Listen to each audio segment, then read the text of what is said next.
AI를 활용한 수학학습 지원 플랫폼 현황 분석을 발표하게 될 대구가톨릭대학교 김수철입니다. 먼저 연구의 필요성에 대해서 말씀드리도록 하겠습니다. 인공지능 시대의 수학은 개인 또는 국가 경쟁력의 원천이며 학생들에게는 수학적 힘을 기르도록 해야 합니다. 4차 산업혁명 시대에 학생들이 국가 경쟁력을 가지려면 선형대 수학, 미적분학, 통계학 등 전공 수학 지식을 겸비해야 한다고 할 수 있습니다. 이를 위해 대학 입학 전에 초중고에서부터의 수학의 기초를 다져야 하는데요.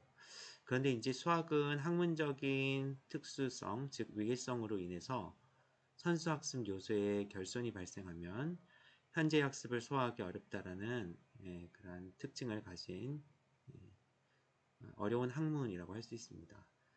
따라서 학교 현장에서 수학학습 결손을 위한 다양한 대책 마련이 요구된다고 하겠습니다.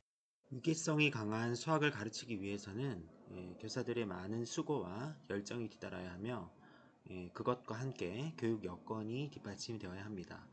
수학교육 현장의 문제를 해결하려면 보조교사 투입, 학급당 학생 수의 감소, 정부의 재정 지원 등 다양한 요소가 고려되어야 합니다. 이러한 문제를 해결하기 위한 또 다른 방안은 인공지능 기술을 접목한 수학학습 지원 시스템의 구축이라고 할 수 있습니다.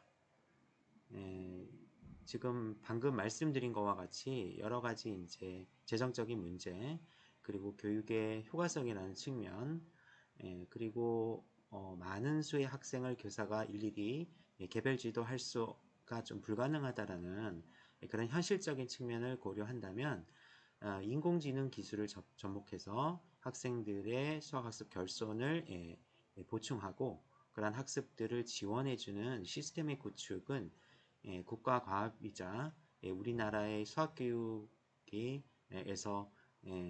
짊어져야 하는 어떤 하나의 큰 이슈라고 생각할 수 있습니다. 따라서 국내의 수학학습 지원 플랫폼의 현황을 분석함으로써 교육 수요자의 요구에 맞는 플랫폼 개발 방향을 제안할 필요가 있다고 생각합니다.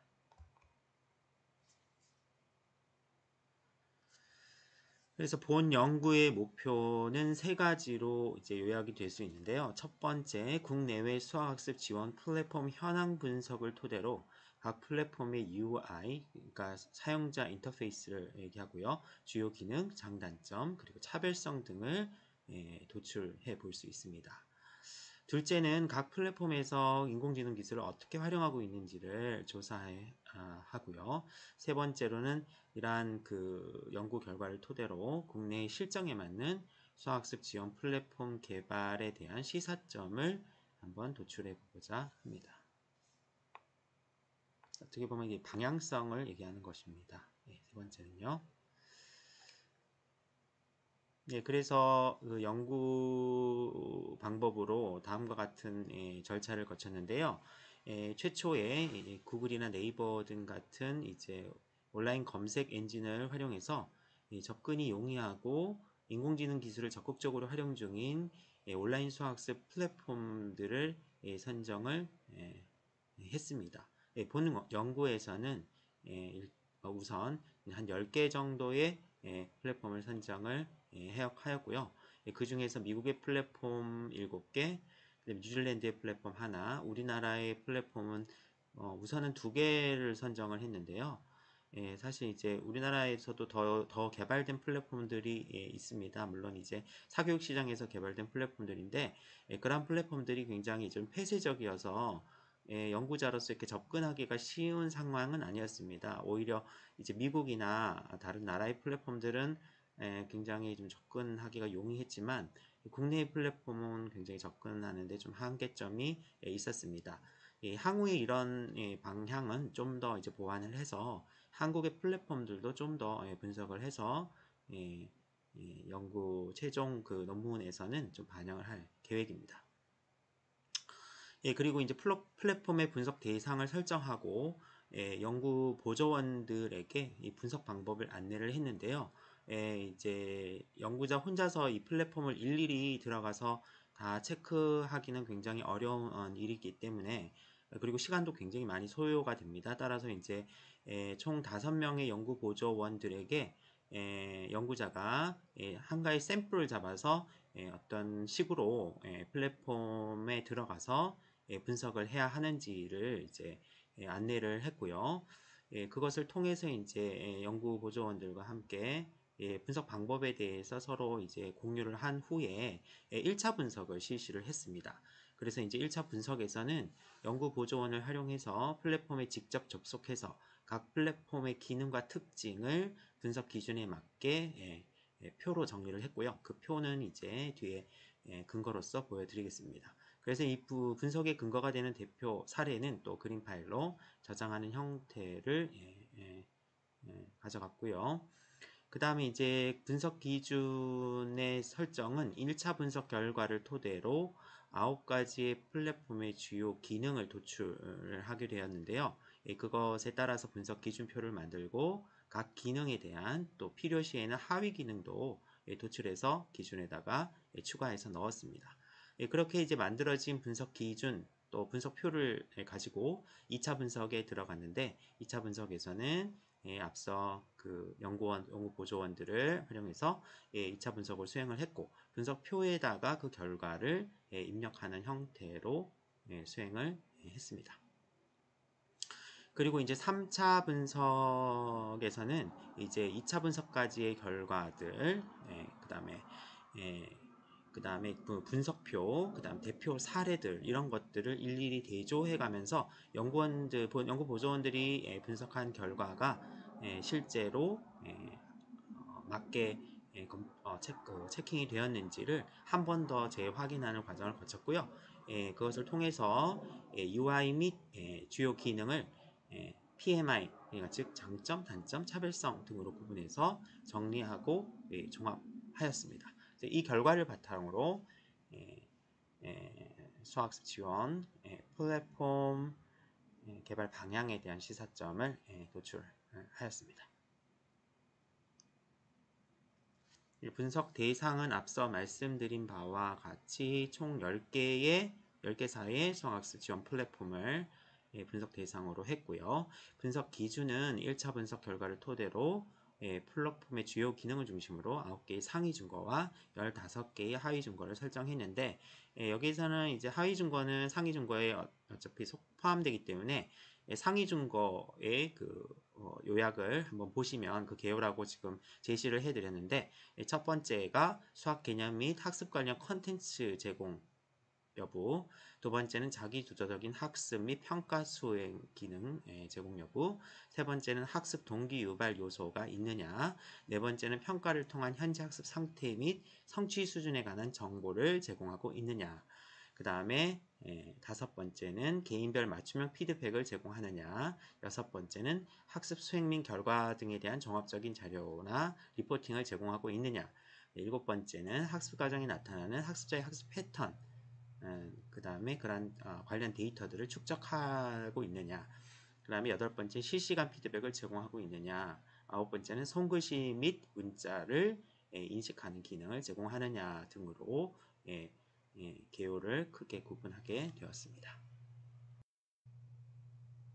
네, 앞서 말씀드린 이제 1차 분석 사례에 관한 얘기인데요.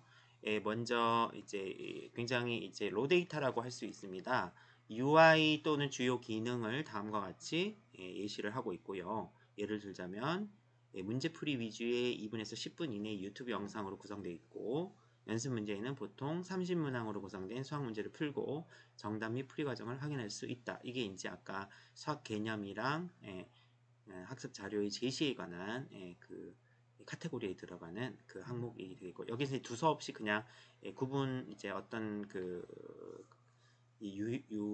그러니까 구분이 없이 그냥 보이는 것들, 기능이 보이는 것들을 로 데이터로 그냥 정리한 화면이라고 보시면 됩니다. 1차 분석이기 때문에요. 그리고 이제 뭐 학년 구분이 없고 PBL 방식의 동영상 강의 방식을 운영하고 있다. 수학 문제를 푸는 동안 자신의 선택에 따라서 적절한 힌트나 계산기를 사용하도록 하고 있다. 인공지능을 활용해서 학습자 간 질문과 답변을 하도록 하면서 각 학습자가 질문한 내용을 가장 위에 배치하도록 해서 학습자 간 상호작용 기반으로 자기도적 학습 및 문제 해결 경험을 제공하고 있다.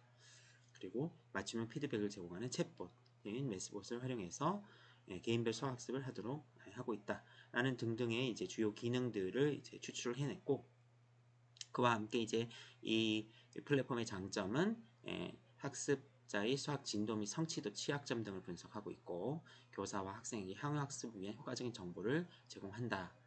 라고 이제 장점을 추출했고요. 그 다음에 제한이나 기타 사항은 한글 버전 서비스를 제공하지만 미국의 수학과 교육 과정에 국한되어 있더라. 그래서 사이트 주소는 어떻게 된다. 이러한 이제 정보들을 먼저 1차적으로 로 데이터로 정리를 하였습니다. 그래서 이제 2차 분석으로 가시면 2차 분석에서는 각각의 이제 그 방금과 같이 그러한 1차 분석에서 나온 여러 가지 기능들을 이제 좀 구조화한 것입니다. 구조화를 해서 9개를 아까 제가 준거를 추출을 해냈다고 했었죠. 그래서 그 10개의 플랫폼에서의 어떻게 보면은 그 등장했던 어떤 기능들을 쭉 이제 빈도수별로 이렇게 한번 제시를 한 것이고요. 그래서 이제 각각의 플랫폼 안에의 주요 기능들이 어떤 것들이 있었냐고 하면 먼저 왼쪽에 보시면 이렇게 아래로 이렇게 내려가면서 보시면 맨 처음에 수학 개념 및 내용 학습 관련 컨텐츠 제공 여부, 그 다음에 학생 스스로 조절해서 학습 및 평가 수행 기능, 이 아까 자기주도적인 학습을 얘기하는 것이고, 학습 동기 유발 요소 제공 안에는 이제 세부적으로 3개의 하위 요인이 또 있어서 그것을 추가해서 넣었습니다. 그래서 이제 동기부여를 할 때 어떤 컨텐츠를 제공하는 것들, 게임 레벨, 또 포인트 같은 그런 이제 것들, 그 다음에 성공에 대한 칭찬, 또 긍정 정서 유발 제공에 관한 얘기, 그 다음에 실패에 대한 극복 및 회복 요소, 예를 들자면 다시 해보기 같은 이러한 것들의 제공 여부. 그리고 이제 네 번째가 평가를 통한 현재 학습 상태 및 성취 수준에 관한 정보 제공에서도 네 가지의 하위 요소가 있었는데요. 먼저 매 차시 학습에 따른 형성평가 제공, 그 다음에 단원별 종합적 학습에 따른 총괄평가 제공, 또 현재 학습 및 성취 수준 정보 제공, 오정답률이나 학생 오답 유형, 취약점, 오답 노트 제공 등등에 관한 것들을 하위 요소로 가져갔습니다. 그리고 이제 다섯 번째로 개인별 맞춤형 피드백 제공에 관해서는 이렇게 수준을 나눠놨는데요. 이렇게 조사를 하다 보니까, 현황 조사를 하다 보니까 맞춤형 피드백도 수준이 이제 조금 나눠져서 네 가지로 이제 수준을 구분을 해 봤고요. 그래서 첫 번째의 수준은 확인적인 피드백이다.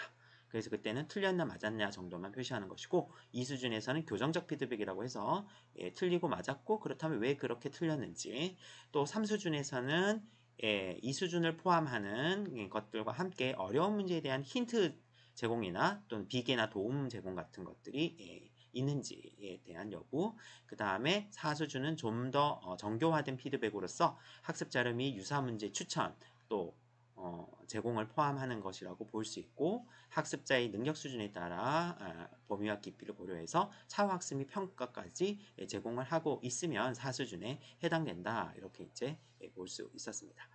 그 다음 여섯 번째로는 이제 학습 수행 결과 등을 설명한 종합적인 자료 및 리포트 제공을 볼 수 있었고, 그 다음에 그 다음으로는 학습 과정성이 나타나는 학습자의 패턴을 읽고 데이터로 축적하는 여부인데, 이때는 크게 이제 인지적인 영역과 정의적인 영역으로 나누어 볼 수 있었습니다. 인지적인 영역 안에서는 진도율이나 성취도나 오정답률, 한문항에 대한 문제풀이 시간 정보 제공 등을 이제 확인할 수 있고요. 정의적인 영역에서는 선호도, 관심사, 학습 중단 및 지연, 그 다음에 학습 심리적인 이러한 요소들을 포함하고 있습니다.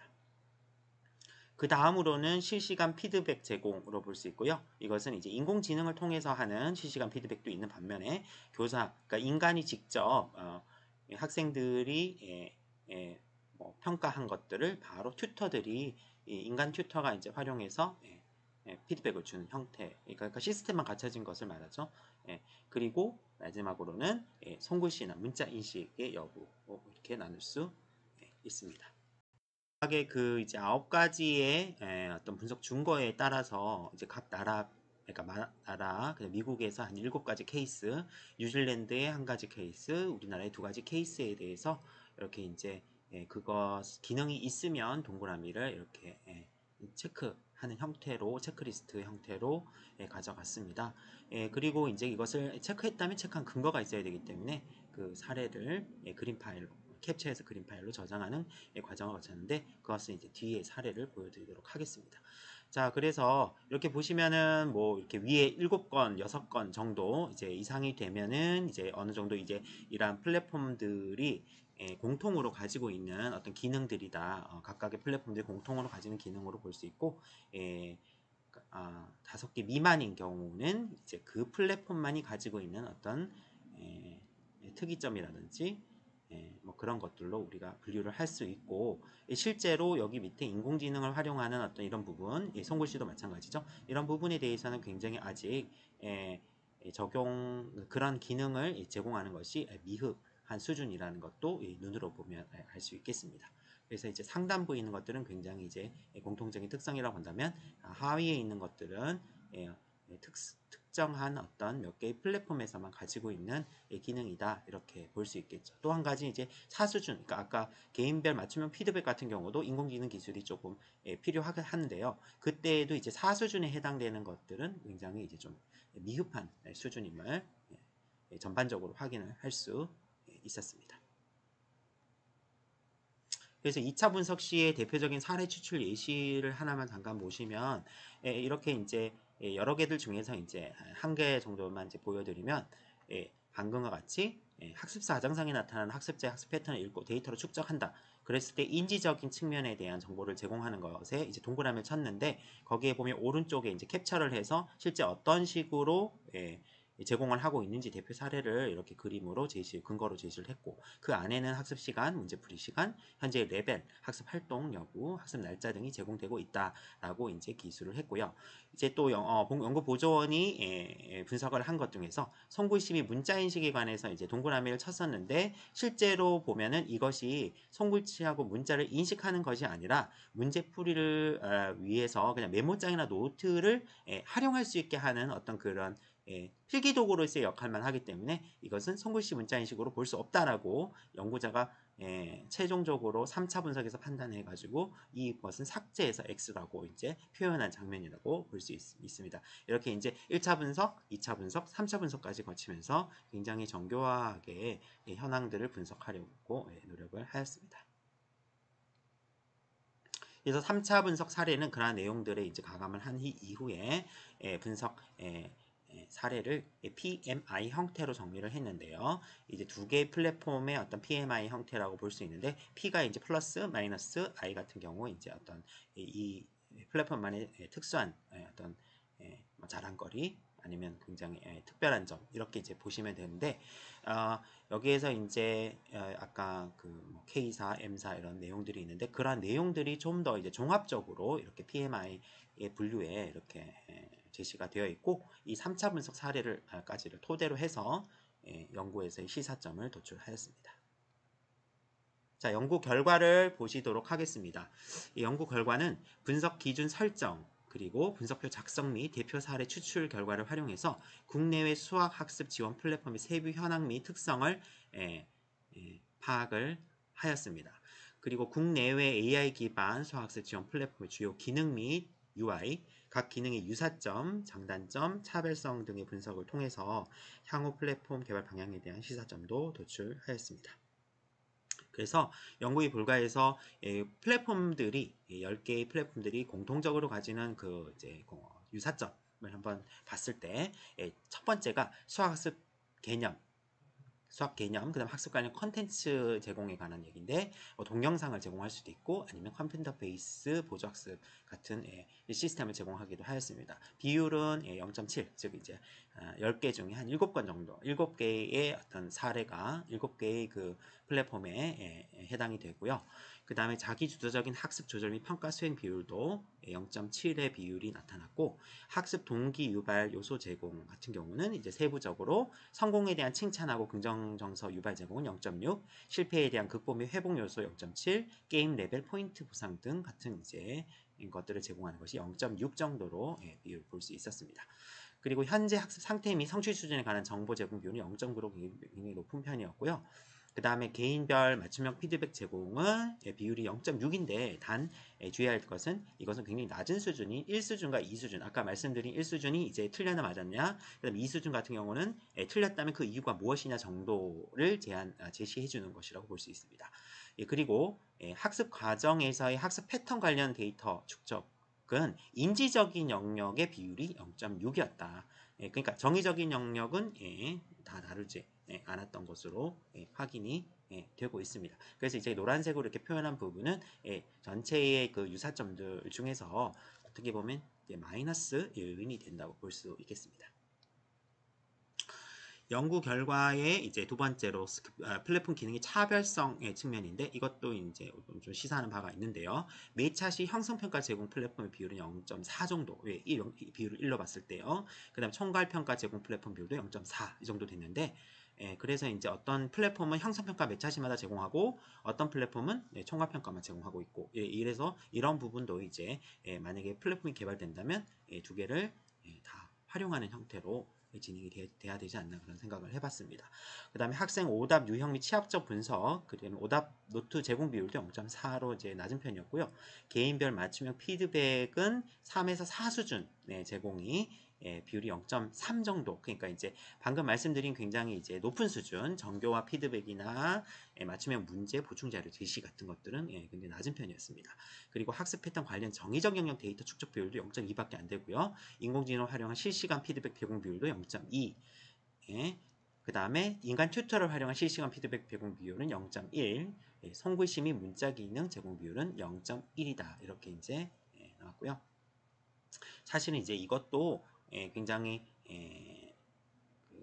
제한적인 측면인데요. 그냥 학생들이 이렇게 직접 문제를 푼 것을 사진으로 찍어서 이것을 이제 올리면 인공지능이 그와 유사한 것, 해프리 과정을 찾아서 사진으로 다시 제안해주는 형태라고 볼 수 있거든요. 이것도 이제 좀 더 기능적으로는 더 업그레이드 될 필요가 있는 것으로 보여집니다. 이제 플랫폼의 기능의 제한점을 좀 보시면 과도한 힌트 제공, 이 이제 좀 문제점으로 발생이 되었어요. 이제 힌트가 좀 더 단계적으로 제시가 돼야지 학습자의 사고를 막지 않기 때문입니다. 그리고 학습 수행 및 결과에 대한 단편적인 정보만 제공하는 경우들이 굉장히 많았고요. 개별화된 맞춤형 피드백 수준이 낮고 즉각적인 피드백 제공은 좀 미비한 편이었고, 단답 형식, 객관식 형식의 평가 문항을 주로 제시하고 있었고, 진단에 따른 맞춤형 보정 자료 제공도 미비한 현황 실태이고, 송글씨 및 문자 인식 기능의 제공도 미비하다고 할 수 있습니다. 마지막으로 결론 및 제안입니다. 국내외 현황 분석 결과 수학학습 지원 플랫폼에 요구되는 주요 기능은 다음과 같이 분류를 할 수가 있는데요. 수학 개념 및 학습 관련 컨텐츠를 제공한다는 그 기능과 자기주도적인 학습 및 평가 수행, 그 다음에 학습 동기 유발 요소 제공, 개인별 맞춤형 피드백 제공, 학습 수행 및 결과에 대한 종합적 리포팅 제공, 학습자의 인지적 정의적 영역에 대한 데이터 추적 및 학습 패턴 인식, 송글자 및 문자 인식 기능 제공 등의 7가지로 최종 분류가 되었습니다. 중복적인 것을 다 빼고 이제 했을 때 7가지 정도의 기능으로 분류를 할 수 있겠습니다. 이런 것들이 플랫폼 개발에 요구되는 주요 기능이라고 볼 수 있습니다.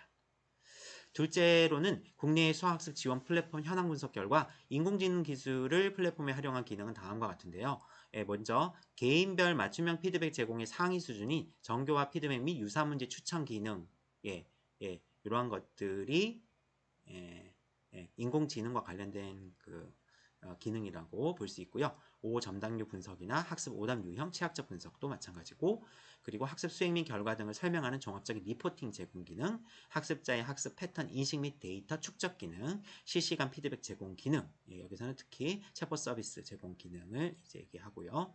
그 다음에 송글씨 및 문자 인식 기능 등이 인공지능 기술과 관련성이 있다고 볼 수 있겠습니다.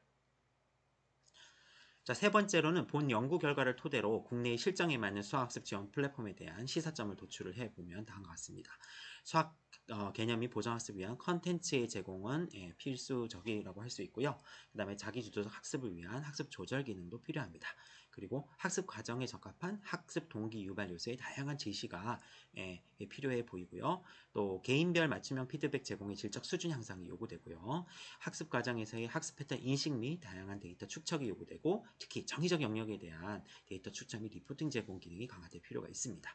그리고 인공지능을 활용한 실시간 피드백 기능을 강화할 필요가 있고, 진단에 따른 맞춤형 보정 자료의 제공 기능도 약했기 때문에 반드시 요구되고, 학습 과정을 제대로 평가하기 위해서는 이제 과정 평가를 위해서는 객관식이나 단답 형식의 평가 방식을 넘어서서 주관식 서술형 평가 문항의 제시나 채점 기능을 도입할 필요가 있습니다. 그리고 이와 연관되는 사항인데, 위의 사항과 연관돼서 이제 어떤 과정 중심이 되려면 손글씨나 문자 인식 기능 등이 제공이 돼야 되고, 그것과 관련되는 기술의 업그레이드가 반드시 필요하다, 이렇게 이제 보여집니다. 여기까지 발표를 마치도록 하겠습니다. 감사합니다.